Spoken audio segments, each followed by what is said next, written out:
Hi all, thank you for joining me today. Candace Gillespie here from CandacesCanvases.com. This is Scrappy Wednesday. Today I'm going to show you a couple fun techniques. This is going to be primarily a paper piecing project over a stamped image. So first things first, here I just have non-Stampin' Up, very inexpensive, very thin, flimsy designer or colored paper here, and I'm using Memento ink, and I'm stamping the main flower images on the Sweetbriar Rose stamp.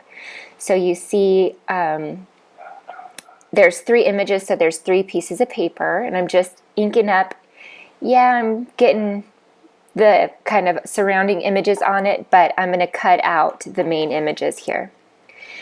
Okay, using my Stampin' Trimmer real quick, I'm just going to cut a piece of Whisper White cardstock to measure 4 1/4 by 5 1/2 inches, and this is going to be the panel for which I'm going to display on the cover of the card.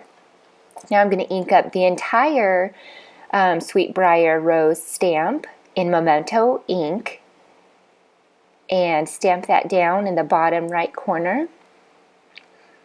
I love this stamp. It's so fun to color. And then here's a new technique that we can do with it too. So I am just going to cut out this image and fast forward. I'm almost done. One note, it's important to stamp on the front of your paper because that's going to match your stamp. Okay. Now I'm going to bring in my Stampin' Pierce mat and my Simply Scored stylus, and I'm going to flip over that flower, and I'm going to use the bigger kind of ball side of my scoring stylus here to kind of round out the flower petals on the back, flip it over, and I kind of pressed in the center. Then using the little pieces of my Stampin' Dimensionals to put on the flower petals, so those keep some good dimension. I also put some glue on the inside. You can't see it here. I accidentally edited it out, but I saved it on the next flowers, so you'll see what I mean when I do that. Now I'm going to line that up with the proper placement of the stamp, and then using my stylus, my scoring stylus, I'm going to press the glue that's in the center there down. That way the center of the flower gets glued down, but the petals are actually lifted up on dimensionals. Okay, now I'm going to cut out the next 2 images. Fast forward, that one's done. And the next one, fast forward, and this one's almost done. Okay, turning them upside down, I'm using the bigger side of my scoring stylus to just kind of, in circular motions, just kind of fluff out those petals, and then on the center turning it over and just kind of pushing it in. Doing the same thing, pushing in the center and then flipping it over and pushing out the petals.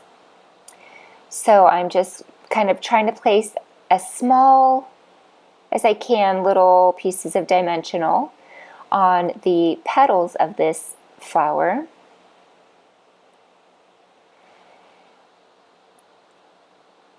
And then on the flower to the right, I am going to, on 3 of the 4 petals, I am putting dimensionals. And then I'm going to glue the 4th petal down, and it's just going to give it a really cool look, like the flower's growing. And you know how sometimes flowers can tilt toward the sunlight in certain directions? That's kind of what this flower is going to do. Okay, here's the glue. Now I'm going to put some glue in the center and on the petal that I want to be glued down to the paper, taking off the backing to the dimensionals. Place it in the proper orientation and then stick it down using my stylus to just really get that center pressed down and the petal that's glued down to the cardstock.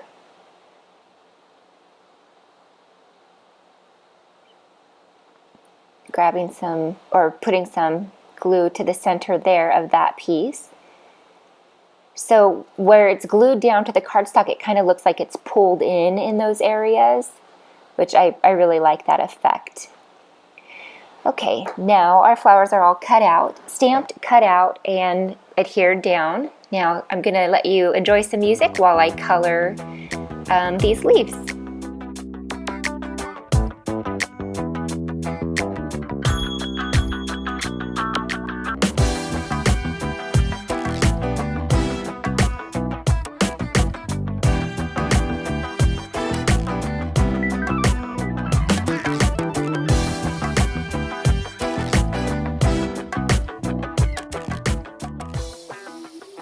Now, a little side note, I am using the Old Olive Blendabilities assortment, and I went from darkest to lightest.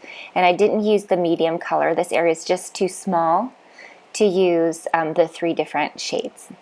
Okay, moving forward, I'm going to do some watercoloring using my aqua painter. Now, when you purchase a pack of aqua painters, it comes with 2, a finer tip and a wider tip, or a fuller tip, if that makes sense. Okay, filled it up with just some tap water, and I'm giving it a wash. And then I'm tapping into some Night of Navy ink and then some Island Indigo. Notice I'm pooling the water into the lid. Here's some Tempting Turquoise. And when you don't do that, you'll notice the top left corner there, how it's really solid ink. I really don't mind that, though. I am going to trim this just a tiny bit to get it down to the card size I wanted. The one I quoted at the beginning of here on the text is accurate, so you don't need to cut yours down anymore. I really don't mind that effect up there because there's a lot going on the lower right corner. I don't mind that top left corner being kind of like that. You live and learn, and sometimes you get pretty cool effects. So now this kind of gives me like the feeling of like a stormy kind of day. One of those that has like a fresh, crisp smell of rain, not a depressing, stormy day. Okay. Now, you saw I went and used my heat tool to just kind of dry that up. You want it to be dry. And here I'm testing to see if my embossing powder sticks. And it doesn't, which means we're completely dry, and that's good. So using Versamark ink and this thank you sentiment from Lots of Thanks stamp set, I'm using black embossing powder and wiping off any excess powder that might have stuck there, and just setting that with my heat tool.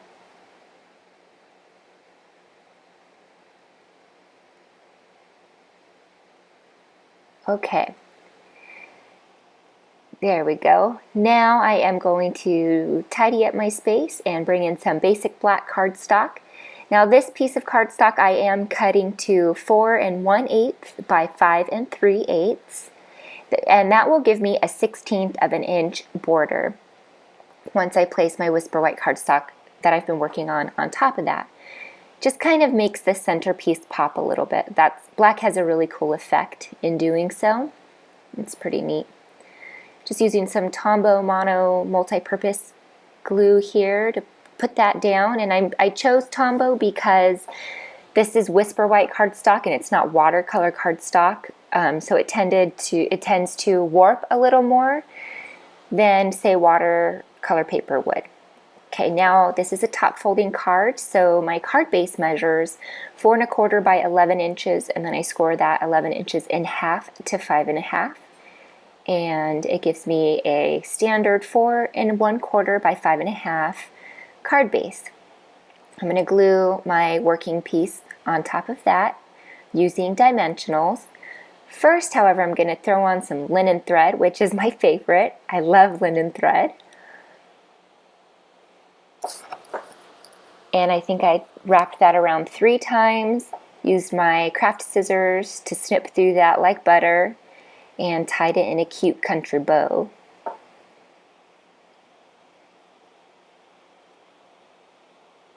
There we go.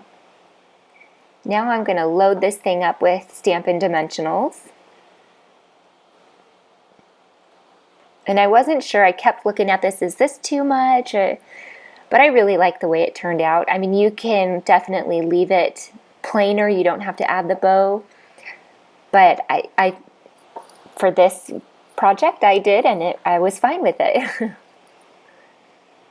I think I added it I chose to add it because that thank you sentiment is very small, and this kind of brings that thank you into focus a little bit more. That's my theory anyway. I'm sticking with it. Okay, now I'm bringing in some Pearl Basic jewels, and I'm choosing a large, medium, and small jewel to be placed in the center of each flower. The small, medium, and large on the card front really adds interest. If you have all the same size embellishments like that, they kind of get lost in each other. So it's good to add, 3 different sizes. Now I'm going to take a 4 1/8 by 5 3/8 piece of basic black cardstock, glue that to the inside, and here's another piece of 4 by 5 1/4 Whisper White cardstock that I'm going to glue on top of that basic black that we just glued in there. Now using Wisteria Wonder, I'm going to ink up my Sweet Briar Rose stamp it off once on my well-loved scratch paper here, and stamp that on the lower left corner. And see how it just gives me a nice transparent image here where I can still write on this with some ballpoint pen if I needed to. Now I'm going to glue it in.